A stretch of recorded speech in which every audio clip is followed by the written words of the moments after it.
اسپتال کے یخ بستہ کوریڈور کے آخری سرے کی بینچ پر وہ سر ہاتھوں میں گرائے بیٹھے تھے، جبکہ خرم ان کے پاس بیٹھا مسلسل انہیں دلاسا دے رہا تھا۔ بابا، بی بی جان کو کچھ نہیں ہوگا، وہ ٹھیک ہو جائیں گی۔ آپ پریشان نہیں ہو پلیز۔ ان کا ہاتھ تھامے وہ انہیں سمجھا رہا تھا۔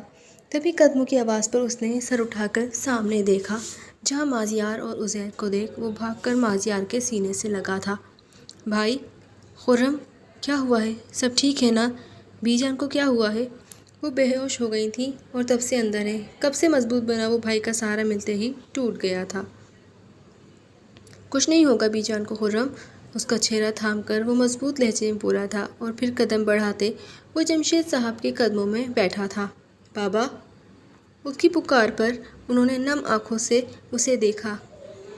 مازیار، وہ ایک مضبوط اعصاب کے مالک تھے، مگر آج اپنی ماں کو اس حالت میں دیکھ کر وہ بھی ٹوٹ گئے تھے۔ کچھ نہیں ہوگا بی جان کو، انہیں تسلی دیتے وہ عزیر کو ان کے پاس رکنے کا کہتا خود ڈاکٹر کے آفس میں آیا تھا اور ان سے بات کی تھی۔ جب وہ واپس آیا تو سامنے وجدان صاحب اور انا لغاری موجود تھے۔ تھوڑی دیر بعد ہی ڈاکٹر نے بی جان کے ہوش میں آنے کی خبر انہیں سنائی تو ان کی رکی سانسیں بحال ہوئی تھیں۔ ڈاکٹر، کیا ہم مل سکتے ہیں؟ بالکل، آپ سب ان سے مل سکتے ہیں، اب ان کی طبیعت بالکل ٹھیک ہے۔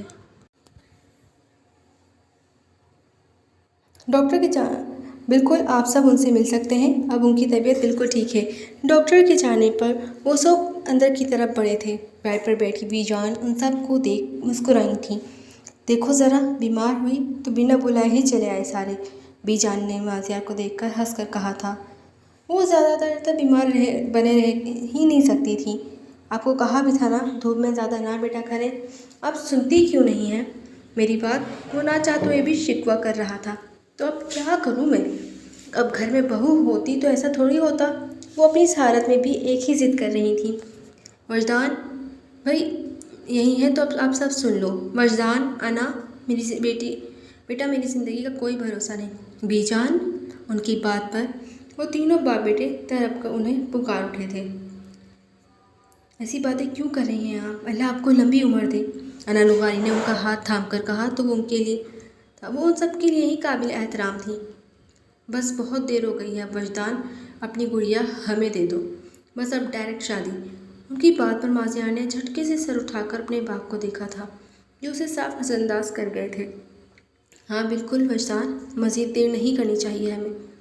وہ ڈر گئے تھے آج بی جان کی حالت کو دیکھ کر۔ اب وہ مزید ان کی بات کو ٹال نہیں سکتے تھے، اور وہ خود بھی چاہتے تھے مازیار اپنی زندگی میں آگے بڑھے۔ وجدان، میری زندگی کا کوئی بھروسہ نہیں۔ میں جانتی ہوں میرے الفاظ میرے بچوں کو تکلیف دیتے ہیں، مگر سچ تو یہی ہے نا، میں خوشیاں دیکھنا چاہتی ہوں۔ کیا ایسا نہیں ہو سکتا اسی ہفتے مازیار اور محمد کی شادی کی رسم ادا کر دی جائے؟ وہ بہت عاجزی سے ان سے ان کی بیٹی مانگ رہی تھیں، اور وجدان صاحب کو اور کیا چاہیے تھا؟ بن کہے سب مل رہا تھا۔ مجھے کوئی اعتراض نہیں بی جان، جیسا آپ ٹھیک سمجھے، بس حکم کریں۔ وہ اپنی بات سے انہیں ہفتے اقلیم کی دولت تھما گئے تھے۔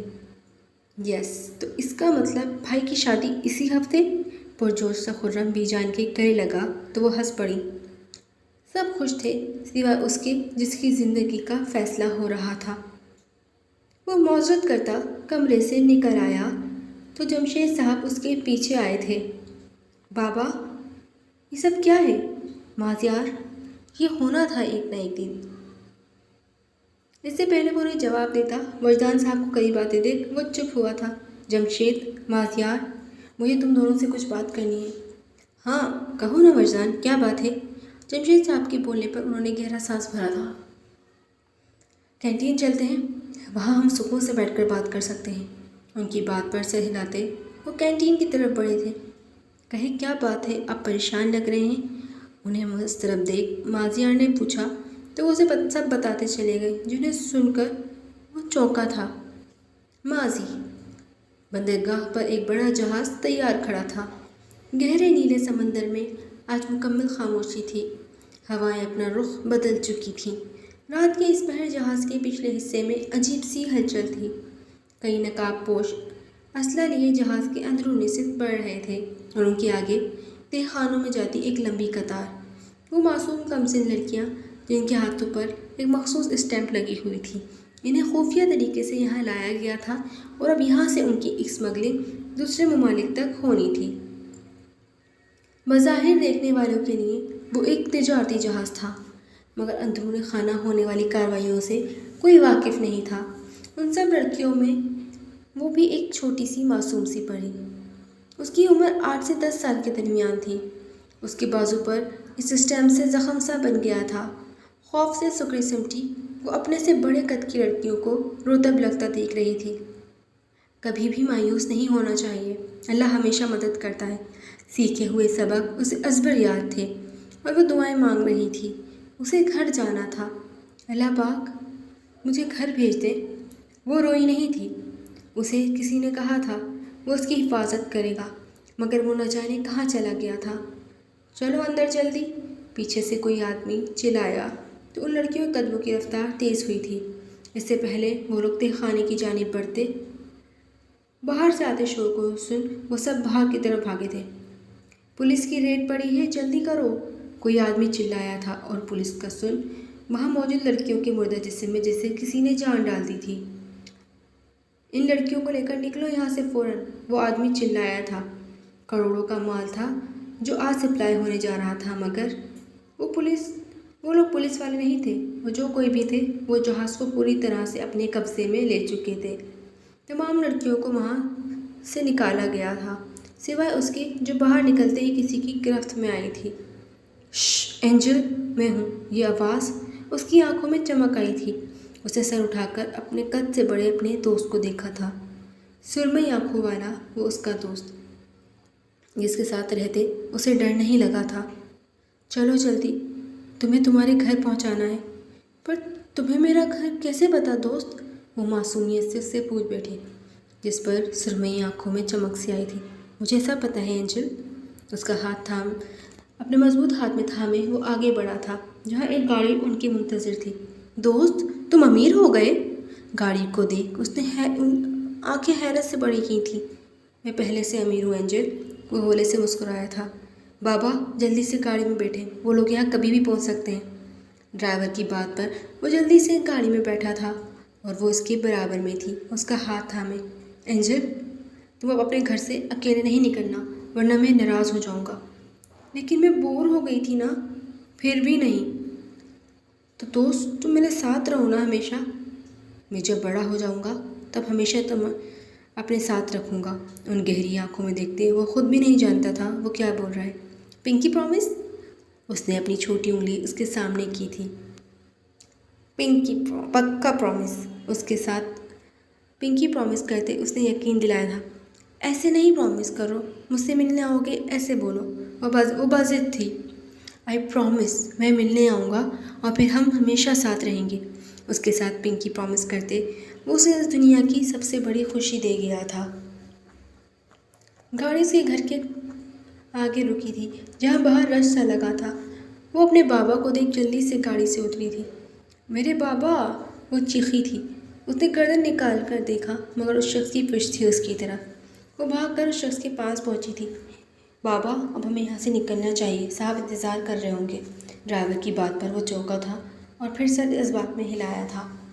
اس نے ایک بار پھر گردن موڑ کر اپنی پری کو دیکھا تھا جو اپنے بابا کی گود میں اب گھر کے اندر داخل ہو رہی تھی۔ وہ اسے بچانے میں کامیاب ہو گیا تھا۔ اس نے اپنی اینجل کو اس کے بابا سے ملایا تھا، مگر اب اسے اپنی منزل کی طرف روانہ ہونا تھا۔ خاموش فضا میں پرندوں کے گیت گونجے تو اس نے سر اٹھا کر انہیں دیکھا۔ باہر کا حسین موسم بھی اس کے دل کا موسم ٹھیک نہیں کر سکا تھا۔ وہ کب سے ایک ہی زاویے میں کھڑی تھی۔ وجدان صاحب اور انا لغاری ابھی تک گھر واپس نہیں آئے تھے اور ان سے بات کیے بغیر وہ سو نہیں سکتی تھی۔ وہ انہی سوچوں میں تھی جب گاڑی کی آواز پر اس نے چونک کر جلدی سے باہر کی جانب دیکھا تھا جہاں وجدان صاحب کی گاڑی گھر کے اندر داخل ہو رہی تھی۔ گہرا سانس بھرتے وہ تیزی سے نیچے بھاگی تھی۔ وہ سیڑھیاں اتر کر نیچے آئی تو وجدان صاحب نے اسے دیکھا۔ بابا، وہ فوراً سے ان کے پاس آئی تھی۔ بابا مجھے معاف، تم نے کہا تھا میں جو چاہے کروں، تمہارے ساتھ تمہیں کوئی اعتراض نہیں ہوگا۔ اس کی بات کاٹتے انہوں نے سنجیدگی سے پوچھا۔ محمل نے ناسمجھی سے سر ہلایا تھا۔ کل تمہارا نکاح ہے، اگر تمہیں معافی چاہیے محمل تو کل نکاح نامے پر دستخط کر دینا۔ جس وقت تم دستخط کرو گی میں اسی وقت تمہیں معاف کر دوں گا۔ بابا؟ اس نے بے یقینی سے انہیں دیکھا۔ وہ اس کی غلطی کی سزا اسے خود سے دور کر کے دے رہے تھے۔ میری معافی تمہارے فیصلے سے مشروط ہے محمل وجدان۔ اگر ایسا ہی ہے تو مجھے کوئی اعتراض نہیں بابا۔ آپ مار دیتے تو بھی غم نہیں ہوتا، یہ تو بس چھوٹی سی سزا ہے۔ ہولے سے مسکراتے وہ الٹے قدموں پیچھے ہوئی تھی۔ اپنی محبت کے قتل پر تو ابھی ماتم بھی نہیں کیا تھا اس نے۔ انا تیاریاں کرنی ہیں، لیکن پہلے کافی لے کر آؤ، انا بیگم سے کہتے وہ اندر کی طرف بڑھ گئے تو اس کے چہرے پر پھیکی سی مسکراہٹ آئی تھی۔ محمل، میں یہ ڈیزرو کرتی ہوں ماما۔ ماں باپ کے نافرمان ایسے ہی سزا کے مستحق ہوتے ہیں۔ یہ سزا نہیں ہے، یہ بات وقت ثابت کر دے گا، مگر اتنا جان لو، جب لڑکیاں ماں باپ سے چھپ کر چور راستے اختیار کرتی ہیں نا، تو واپسی پر ان کے لیے باہیں نہیں کھولی جاتی، ان کے لیے قبریں کھودی جاتی ہیں۔ ایک بار وہ گھر کی دہلیز پار کر لیں تو گھر کے ساتھ ساتھ اس دنیا کے دروازے بھی ان پر بند ہو جاتے ہیں۔ ان کے ساتھ کیا کیا ہوتا ہے اس بات سے ابھی تم واقف نہیں ہو۔ گھر کی چار دیواری میں بیٹھی لڑکیاں جانتی ہیں، جب یہ دنیا انہیں نگلنے کو آتی ہے تب انہیں احساس ہوتا ہے کہ انہوں نے کیا کھویا ہے۔ تم خوش قسمت تھی کہ اللہ نے تمہاری حفاظت کی، مگر ہر لڑکی خوبصورت نہیں ہوتی محمل۔ ان کا شکستہ لہجہ اسے چونکا گیا تھا۔ میری دعا ہے تمہیں اس دنیا کی ساری خوشیاں ملے۔ اس کا گال تھپتھپاتے وہ وہاں سے چلے گئیں، اسے یوں ہی سوچوں میں گھیرا چھوڑ کر۔ ان کچھ ایک پہیلی سا تھا جو ابھی تک سلجھ ہی نہیں رہی تھی، مگر یہ راز آخر کب تک راز رہنا تھا، کون جانے۔